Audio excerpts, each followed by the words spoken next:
Misericórdia e a paz do Senhor, amém?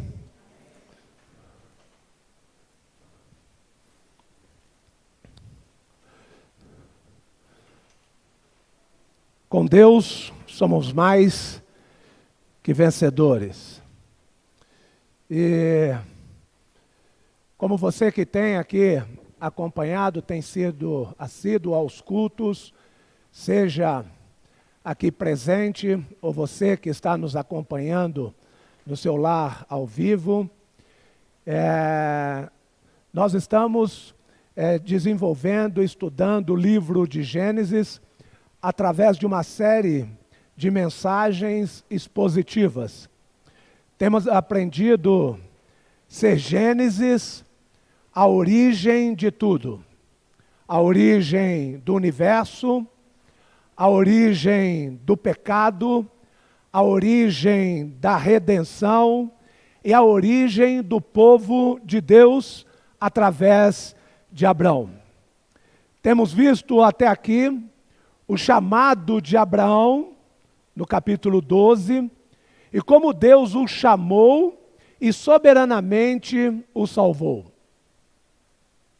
Abraão abandonou os seus maus hábitos, sua parentela, porque maus hábitos, porque a informação que tivemos, sua família era idólatra, adorava deuses pagãos.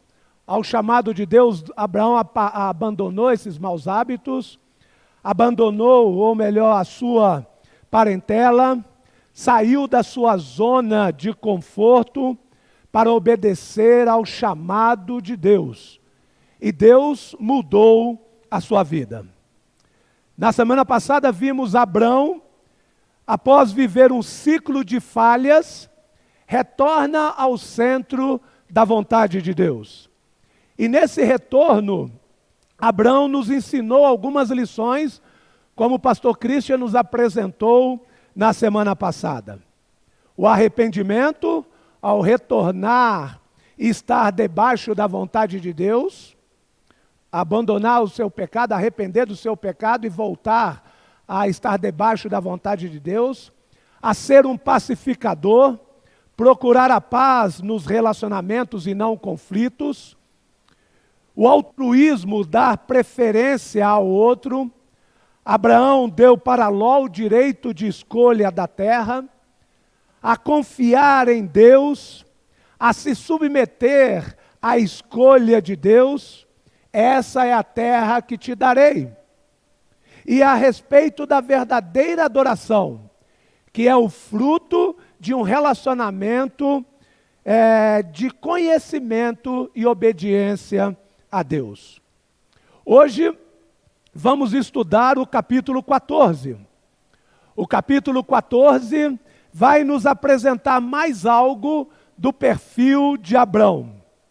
Além de ser um homem abnegado, altruísta, é também um homem corajoso. Está pronto a enfrentar desafios grandiosos diante de homens, a ponto de pegar em armas e defender alguém que ele ama. Até aqui nós vimos Abraão pacato, Abraão quase não falando. E aqui nós vamos ver uma história, um outro perfil de Abraão. Podemos ver aqui o contraste do capítulo 12, onde ele coloca a sua esposa em perigo para se livrar da morte. Depois de estar debaixo do centro da vontade de Deus, esse homem muda, ao ponto de enfrentar situações que aos olhos humanos negativo. O capítulo 14 conta uma história, e a pergunta que não quer calar é: qual a importância dessa história para a redenção da humanidade? Como o pastor Christian, ao cantarmos esse cântico preparatório para a mensagem, ele diz que a mensagem de hoje, ela tem como parte da história essa guerra entre nações. E quando nós fazemos essa pergunta, a resposta é: tem muito a aprender através dessa história, que mesmo aos nossos olhos não parece nada para tirarmos daqui de ensinamentos, porque não tem milagres, não tem, pelo menos a primeira parte, a metade dessa lição não fala nada de Deus. E até para preparar essa mensagem é preciso buscar muitas pesquisas, muitas informações. Moisés não colocou essa história aqui a esmo. Tem muito significado. E nós vamos aprender algo desta história, falando-se também da redenção. Essa mensagem será dividida em duas partes, ou melhor, em três fases. A primeira fase é a guerra entre as nações, versículo 1 ao versículo 12. Há uma guerra entre os reinos do Oriente, a parte sul da Palestina, parte norte da Palestina, a parte de cima, da região da Mesopotâmia, hoje há o atual Irã e Iraque, a antiga Pérsia. A segunda fase é a intervenção milagrosa, versos 13 a 16, uma ação sobrenatural de Deus. E a terceira fase é um retorno vitorioso, dos versos 17 a 24. O servo de Deus retorna vitorioso e também ali nos apresenta nesse retorno algumas das suas ações, o seu agir a este retorno. Vamos então tratar da primeira fase, a guerra das nações, verso 1 ao verso 12, que assim nos diz: sucedeu naquele tempo que Anrafel, rei de Sinar, Arioque, rei de Elazar, Quedorlaomer, rei de Elão, e Tidal, rei de Goim, fizeram guerra contra Bera, rei de Sodoma, contra Birza, rei de Gomorra, contra Sinabe, rei de Admá, contra Semeber, rei de Zeboim, e contra o rei de Bela. Esta é Zoar. Todos estes se ajuntaram no vale de Sidim, que é o mar salgado. 12 anos serviram a Quedorlaomer, porém no 13º se rebelaram. Ao 14º ano veio Quedorlaomer e os reis que estavam com ele e feriram os refaíns em Asterote e Carnaim, e aos Zuzins em Ram, e aos Emins em Zavé, Kiriataim, e aos Orreus no seu monte Seir, até El-Parã, que está junto ao deserto. De volta passaram em Misbate, que é Cádiz, e feriram toda a terra dos amalequitas e dos amorreus, que habitavam em Hazazon Tamar. Então saíram os reis de Sodoma, de Gomorra, de Admá, de Zeboim e de Bela, esta é Zoar, e se ordenaram e levantaram batalha contra eles no vale de Sidim, contra Quedorlaomer, rei de Elão, contra Tidal, rei de Goim, contra Anrafel, rei de Sinar, contra Arioque, rei de Elazar, 4 reis contra 5. Ora, o vale de Sidim estava cheio de poços de betume. Os reis de Sodoma e de Gomorra fugiram. Alguns caíram neles, e os restantes fugiram para o monte. Tomaram, pois, todos os bens de Sodoma e de Gomorra, e todo o seu mantimento, e se foram. Apossaram-se também de Ló, filho do irmão de Abrão, que morava em Sodoma, e dos seus bens, e partiram. É-nos apresentado aqui os dois lados de uma guerra. 4 reis do Oriente, da região da Mesopotâmia, contra 5 reis do sul, das regiões do Mar Morto ou Mar Salgado. Essa é a geografia da guerra. E a gente pode ver esse confronto, e a gente pode ver esse primeiro grupo de reis, né, da região do Oriente, né, os reis lá de Elazar, Goim, Simar, Elão, né, os 4 reis das 4 regiões, e da parte de baixo, né, do sul, do Mar Morto, né, essas outras 5, né, esses 5 reinos e essas 5 nações que nós podemos ver em Sodoma, Adimá, Gomorra, Zeboim, Zoar, né, tudo esse na região do Vale do Sidim, no Mar Morto. No capítulo 14, Ló já estava separado de Abrão. Ele veio para esta região, junto ao Mar Morto, próximo à região de Sodoma, onde os reis dessa região se rebelaram contra os reis lá de cima, do Oriente. Os reis do Oriente, da parte de cima de Jerusalém, se revoltaram contra os reis do sul, da parte de baixo, junto ao Mar Morto, local onde se dá essa guerra, chamada aí de região de Sidim. Qual foi o motivo dessa guerra? O versículo 4 nos apresenta: os reis de Sodoma, de Gomorra, de Adimá, de Zeboim, de Belá, serviam aos reis do Oriente, os reis de Elão, de Sinar, de Elezar e de Goim, serviram por 12 anos. E no 13º ano, se rebelaram, não querendo mais servir esses reis, pagando impostos a eles ou lhes submetendo os serviços. Né? Pararam, motim. Ficaram 1 ano sem se submeterem a eles. Mas no 14º ano, os reis do Oriente decidiram dar um basta nessa situação. E foi para o ataque. Desceram, né, porque a parte de cima, até lá o Mar Morto, é uma descida.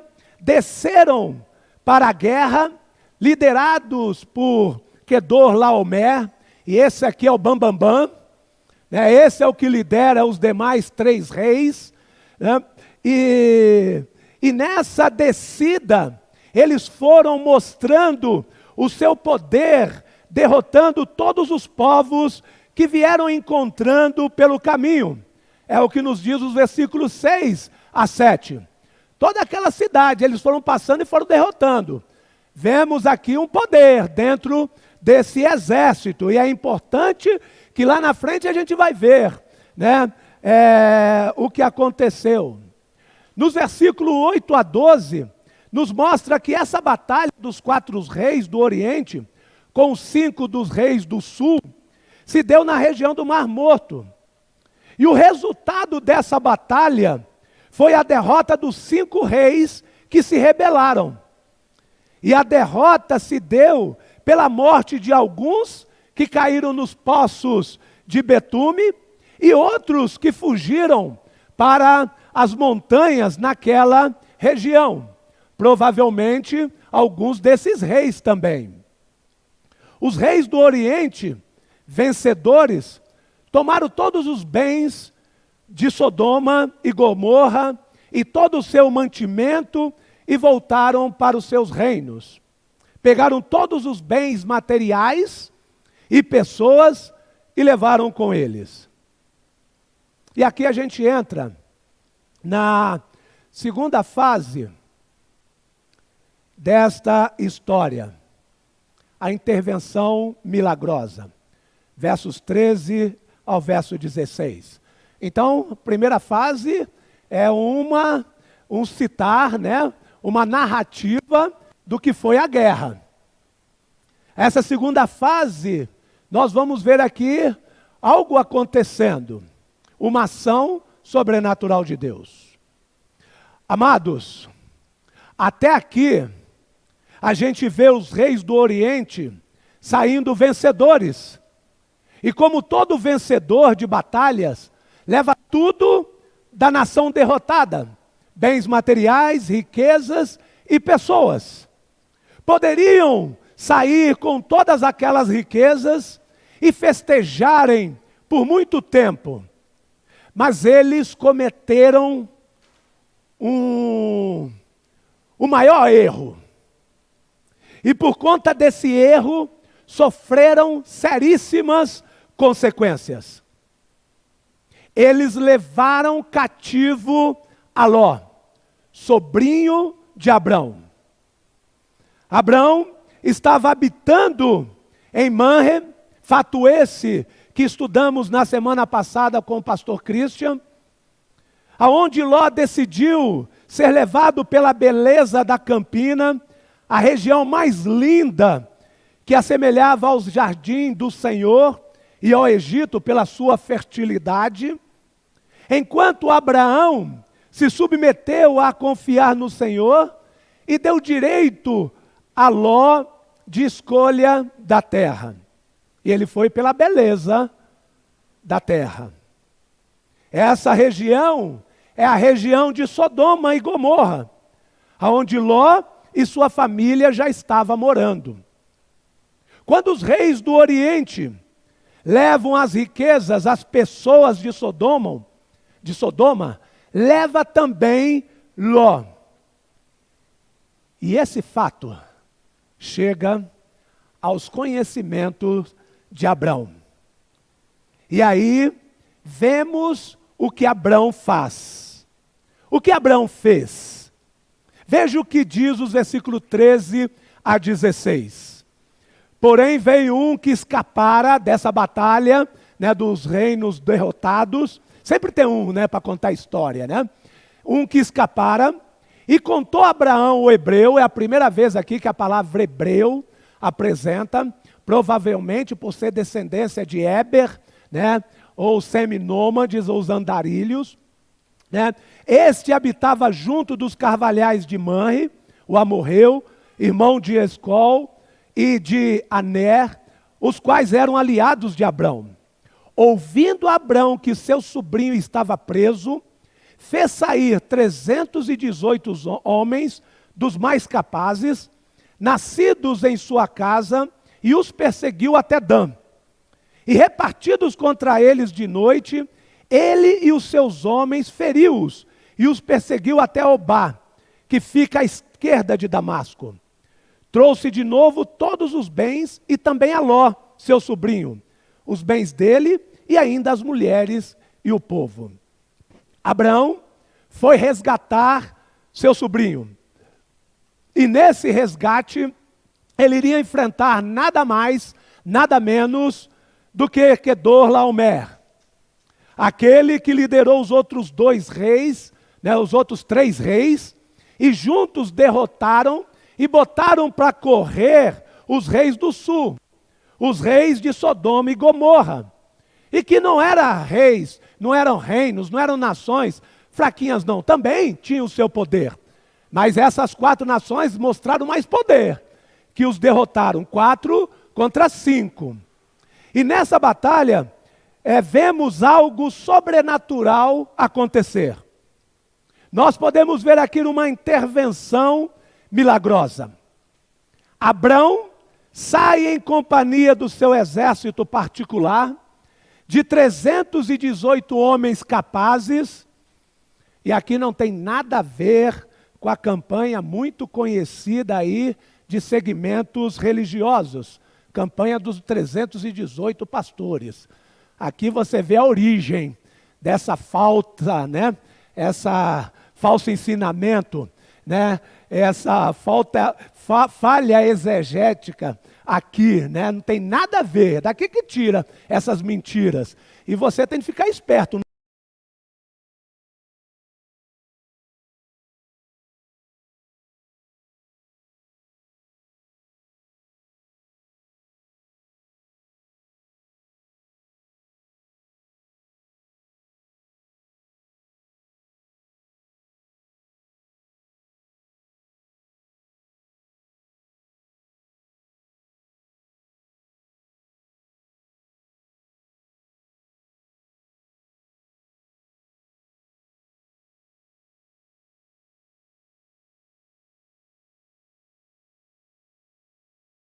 Particular para ele, né? 318 homens, e não é pouco não é qualquer um que tem à sua disposição, né, um exército de 318 homens para protegê-lo. Agora, imaginem Abrão com os 318 homens atrás de 4 reis e seus exércitos.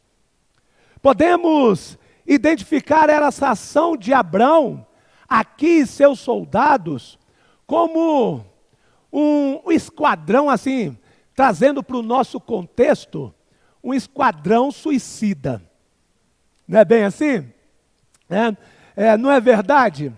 Aqueles homens estavam indo para morrer, porque seria impossível enfrentar aquele exército e sair vitorioso. Aquele exército havia derrotado os 5 grandes reis de Canaã. No versículo 15, a gente vê que eles não foram sem planejamento, mesmo com toda essa coragem, todo com aos nossos olhos, aos olhos humanos, para a morte, porque era impossível aos olhos do homem ver 318 contra 5 reis, 5 nações de exército, com uma quantidade muito grande de soldados. A gente vê que Abrão não foi também de bobeira, não foram sem planejamento. Abraão montou uma tática de guerra, uma estratégia, atacou à noite, dividiu o grupo, criando um elemento surpresa, bem planejado. Abrão e seus 318 homens venceram esse exército poderoso e resgatou seu sobrinho, como seus bens, as mulheres e o povo. Amados, isso é extraordinário. Isso é demais. Olhando para a situação do ponto de vista humano, era impossível Abrão sair vitorioso dessa batalha. Mas nessa empreitada, teve a intervenção de Deus. A intervenção sobrenatural. Deus estava com ele. Deus estava com eles. Abraão foi nessa batalha na fé. Confiou essa batalha nas mãos do general, o El Shaddai, o Deus Todo-Poderoso. Ouve-se o Brasil, dos povos, a vitória, esse é o cântico de júbilo, de vitória. E que eu imagino, não sei se é esse cântico, mas saíram retornando, cantando. Se não cantaram, deveriam. O general deu a vitória a eles. Isso é extraordinário. E o que essa lição nos ensina? O que essa história tem a ver com a redenção? Moisés não colocou esse texto aqui por acaso. Ele quer nos mostrar com esta passagem, Abraão sendo abençoado, como Deus havia prometido, no capítulo 12. Aqui percebemos a fidelidade de Deus nessa história. O seu enriquecimento, o seu sucesso militar, a sua conquista sobre homens poderosos. Também vemos aqui o fato de Deus não aparecer de modo tão marcante que a gente não vê falar de Deus aqui. Não aparecer de forma tão espetacular assim, a não ser aqui quando os 318 vencem, mas até então, como é que fala? Aquele que está em evidência é Abraão. A gente não vê aqui Deus. A gente não ouve nada aqui de Deus. Pelo fato dele não aparecer de forma tão espetacular, não significa que ele não esteja trabalhando. Temos que aprender que nem sempre Deus age assim. E isso não significa que ele não esteja agindo. Deus poderia fazer espetáculos para livrar Ló, mas ele agiu em silêncio. e fez sobressair a Abrão. A fé de Abrão. Ele abençoa a estratégia de Abrão. Abençoa a coragem de Abrão.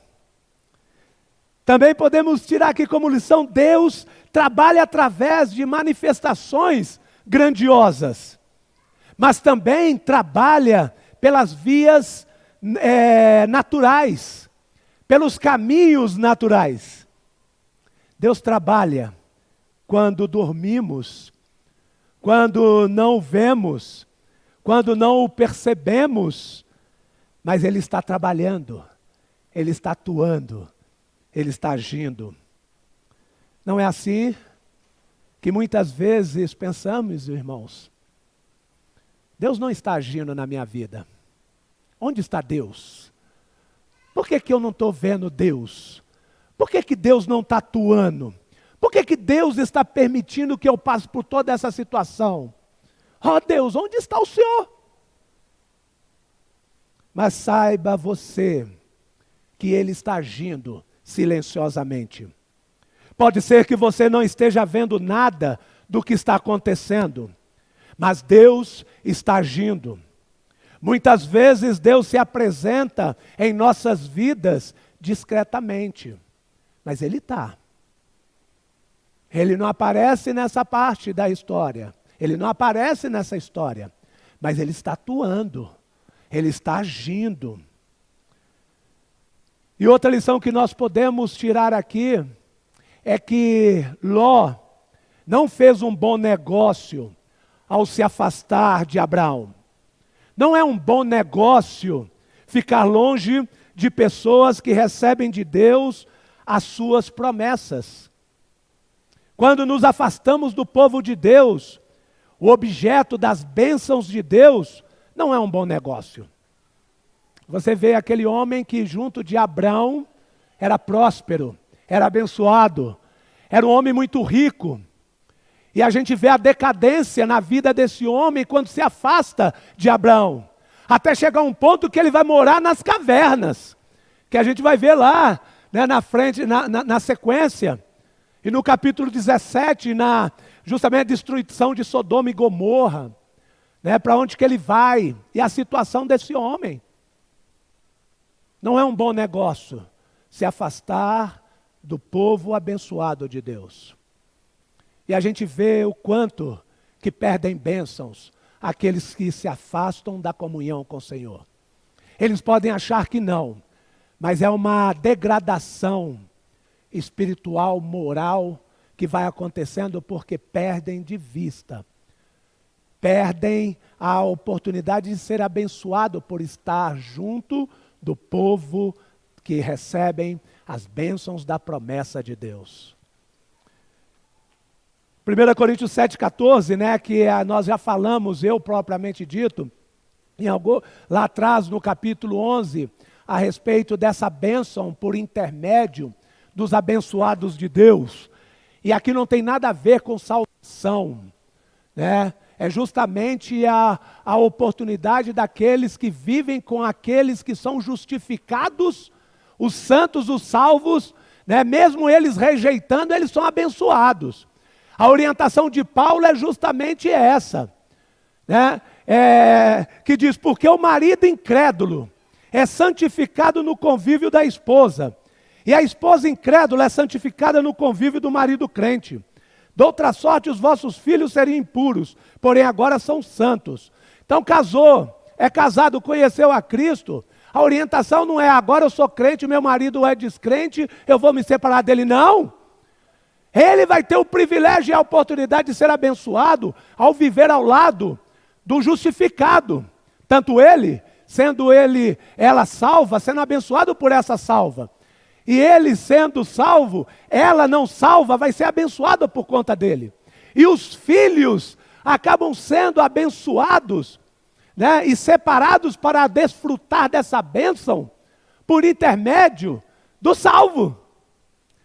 Estar junto do povo de Deus, do povo abençoado de Deus, é um bom negócio, é abençoado. A proximidade do povo de Deus nos abençoa. Quantas bênçãos estão perdendo aqueles que estão distantes da comunhão dos irmãos, da comunhão daqueles que recebem a bênção do Senhor. A terceira fase da história é o retorno do servo vitorioso. Verso 17 ao verso 24. Após voltar Abrão de ferir a Quedorlaomer e aos reis que estavam com ele, saiu-lhe ao encontro o rei de Sodoma, no vale de Zafé, que é o vale do rei. Melquisedeque, rei de Salém, trouxe pão e vinho. Era sacerdote do Deus Altíssimo. Abençoou ele a Abrão e disse: bendito seja Abraão, pelo Deus Altíssimo, que possui os céus e a terra. E bendito seja o Deus Altíssimo, que entregou os teus adversários nas tuas mãos, e de tudo lhe deu Abraão o dízimo. Então disse o rei de Sodoma a Abrão: dá-me as pessoas, e os bens ficarão contigo. Mas Abrão lhe respondeu: levanto a mão ao Senhor, o Deus Altíssimo, o que possui os céus e a terra, e juro que nada tomarei de tudo o que te pertence, nem um fio, nem uma correia de sandália, para que não digas: eu enriqueci Abrão. Nada quero para mim, senão o que os rapazes comeram, e a parte que toca aos homens de Aner, Escol e Marré, que foram comigo. Estes que tomem o seu quinhão. Nesse retorno do servo vitorioso, alguns episódios deverão ser destacados aqui. O primeiro episódio é que nesse retorno Abrão encontra-se com dois reis. Verso 17 e 18, que nós lemos. O rei de Sodoma aqui aparece em cena, pois até então ele estava escondido depois de ser derrotado por Quedorlaomer e os outros três reis. Mas quando ele fica sabendo que Abrão havia derrotado Quedorlaomer e os reis que com ele estavam, e que havia recuperado todos os bens que eles haviam perdido, e o povo de Sodoma, ele vai se encontrar com Abrão. Não apenas o rei de Sodoma, mas o rei de Salém, Melquisedeque. Quando Abraão voltou da batalha, foi recepcionado por esses dois reis. O rei de Sodoma, um rei perverso, mau e imoral, um rei que nele não havia justiça, e sua cidade refletiu o seu caráter, pois Sodoma era uma cidade imoral e perversa. Esse homem foi ao encontro de Abraão e vai lhe fazer uma proposta, que vamos ver lá no versículo 21. O outro rei é o rei de Salém, Melquisedeque. Esse nome aparece aqui, e como também aparece em Salmo 110, versículo 4, e em Hebreus, capítulo 7, verso de 1 a 10. Alguns dizem que Melquisedeque é o Cristo encarnado. Na verdade, é a segunda pessoa da triunidade encarnada, porque Jesus só através do Novo Testamento, a partir do Novo Testamento. Na verdade, Melquisedeque não é o Cristo encarnado. Na verdade, é um mistério Melquisedeque. Hebreus 7, de 1 a 2, nos dá o significado do nome de Melquisedeque.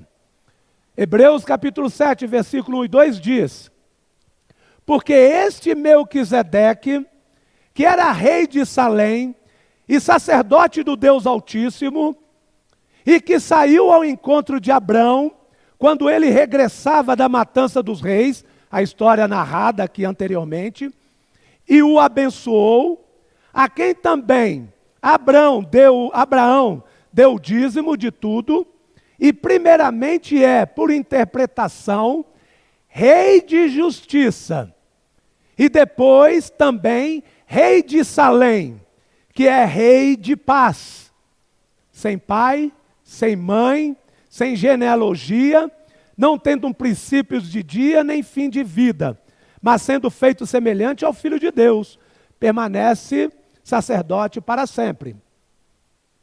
Nenhuma informação, né? Rei de Salém, rei de paz. O texto aqui também atribui a Melquisedeque, o rei de Salém, o rei de paz. Salém é localizada hoje onde fica a cidade de Jerusalém. E Jerusalém está conectada tanto com a paz como com a justiça. No passado, a justiça habitou em Jerusalém, Salém, por intermédio de Melquisedeque. O Messias habitará, assentará no trono de paz e estabelecerá o seu reinado sobre todas as nações na terra no futuro. No futuro, Jerusalém voltará a ser essa cidade de paz. Jerusalém brotará paz, né? Dessa cidade a paz será brotada.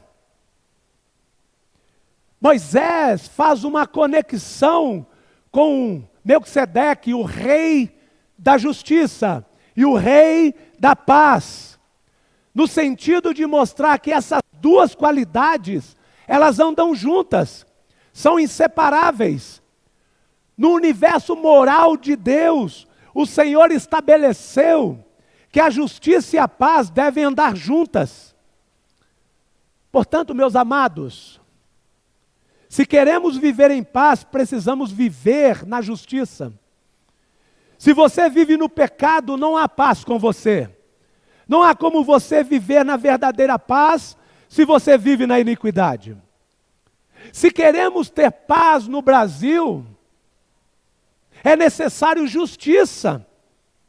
Se queremos que os governantes que na eleição desses próximos meses venham a desenvolver a paz, nós precisamos orar que eles sejam justos, porque sem justiça não há paz, e sem paz não há justiça. Estão ali juntas, conectadas, inseparáveis.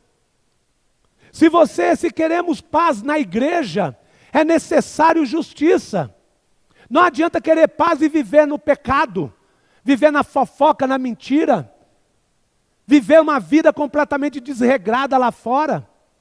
Se queremos paz nos lares, se queremos paz no casamento, nos relacionamentos, pais com filhos, filhos com pais, se não houver uma justiça, um andar correto, a retidão, a santidade, não há aconselhamento que dê jeito.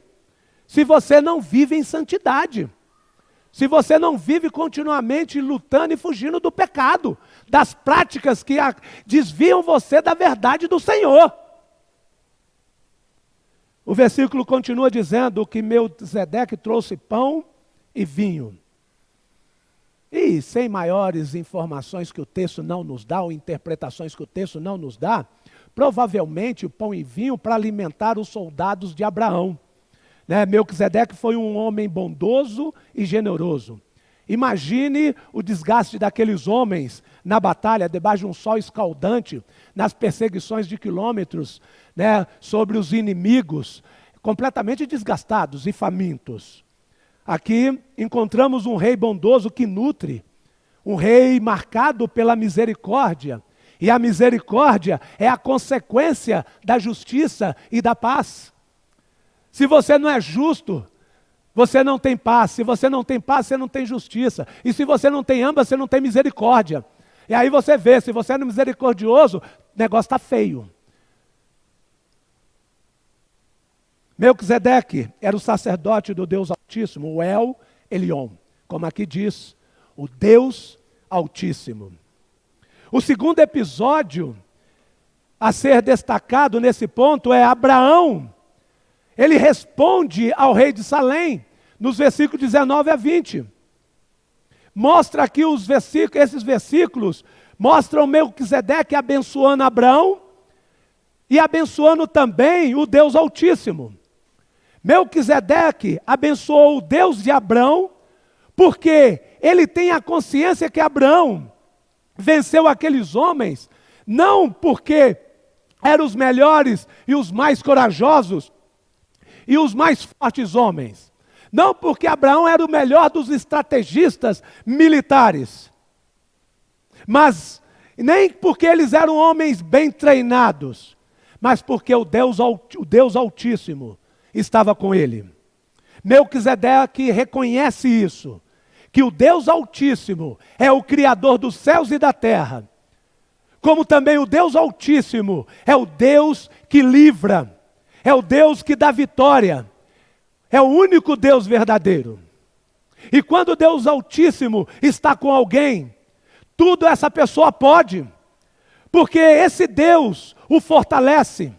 Nada nos é amedrontador, porque Deus é a nossa força, é a nossa esperança, é a nossa certeza.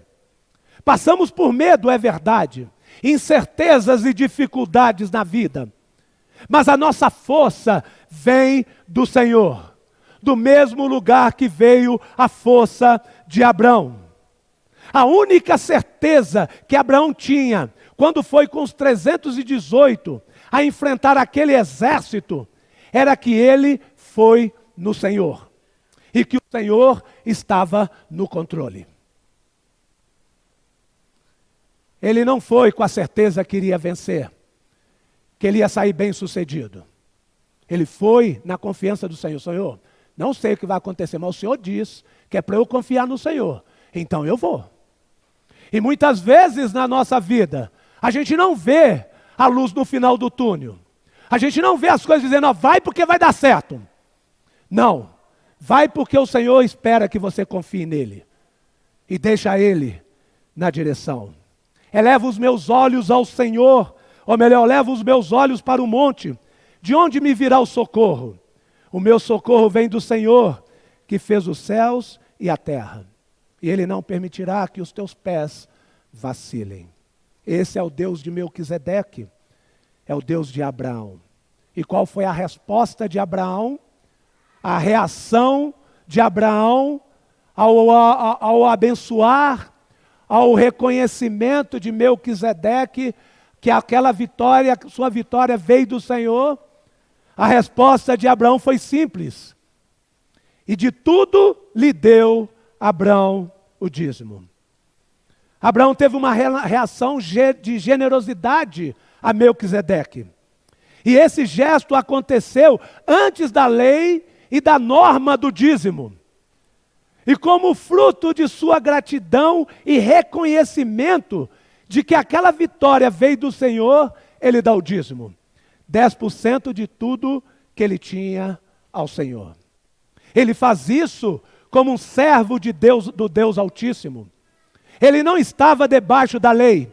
Ele não tinha obrigatoriedade diante da lei. Ele assim o fez por generosidade. Ele fez como um servo. Para dar o dízimo, você precisa ser um servo do Deus Altíssimo.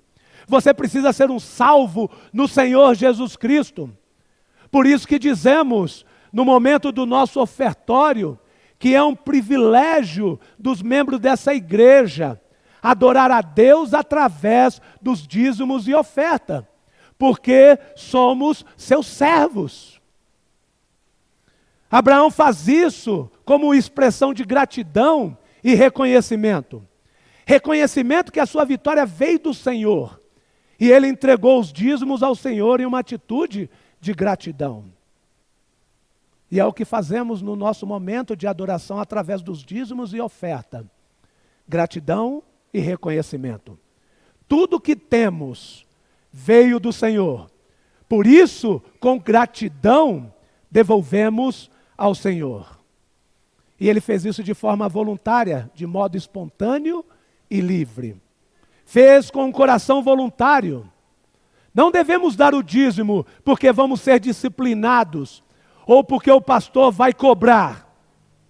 Se você não dá o seu dízimo generosamente, voluntariamente, pelo fato de você não estar debaixo da lei, isso não é uma licença para não dizimar, mas sim para você se entristecer e se arrepender do pecado que está vivendo.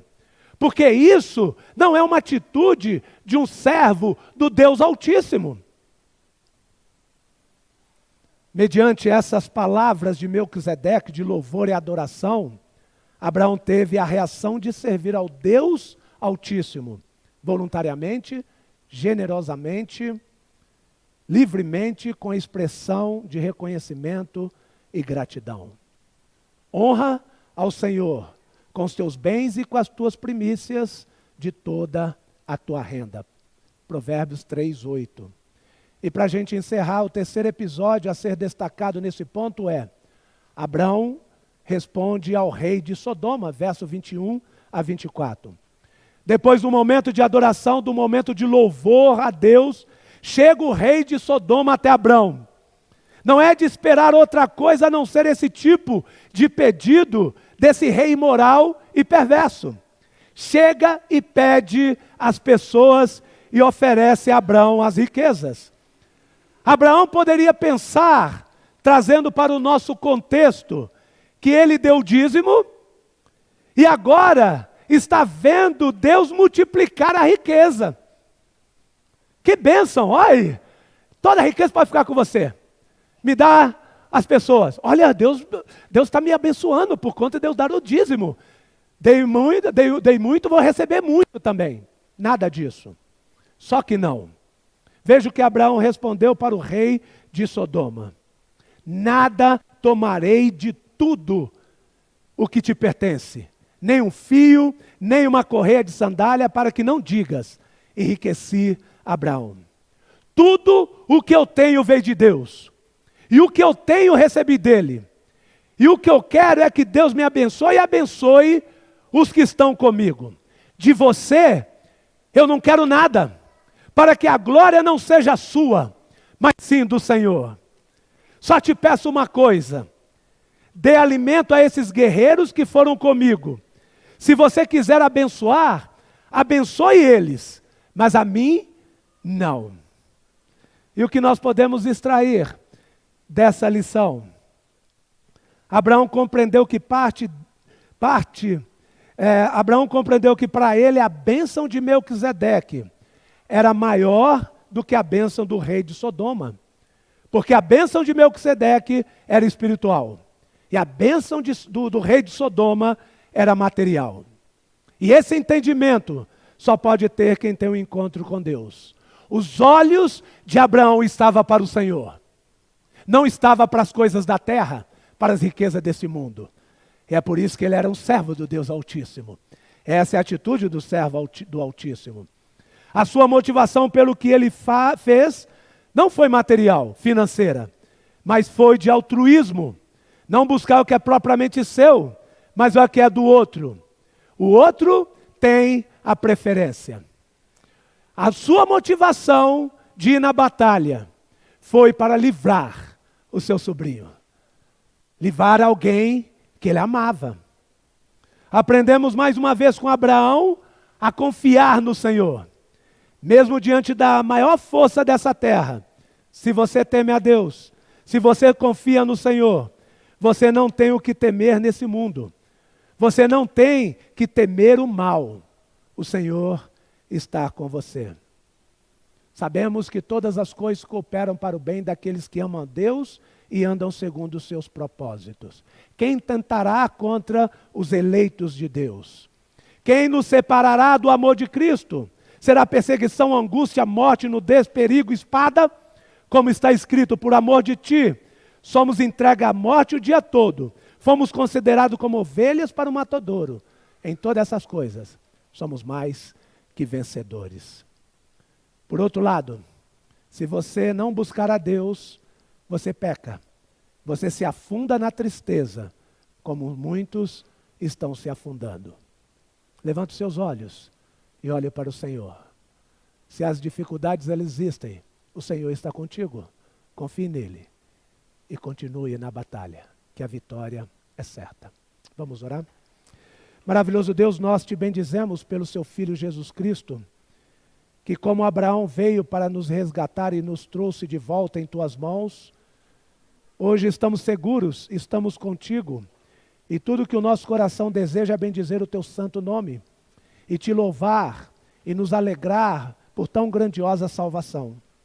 Senhor, ainda enfrentamos dificuldades e a nossa esperança, mesmo assim, ela está no Senhor, por mais que as dificuldades e as tribulações existem. Tu és a nossa segurança, Tu és a nossa paz, o nosso Deus, e contigo nós podemos vencer, permanecer em pé, porque o Senhor está conosco, nos enchendo de paz, nos consolando, nos dando a direção. Não deixe que os problemas nos façam esquecer da Tua grandeza. Obrigado pela paz e a esperança que o Senhor coloca em nossos corações. E é no nome do Senhor Jesus é que eu oro e te agradeço. Amém.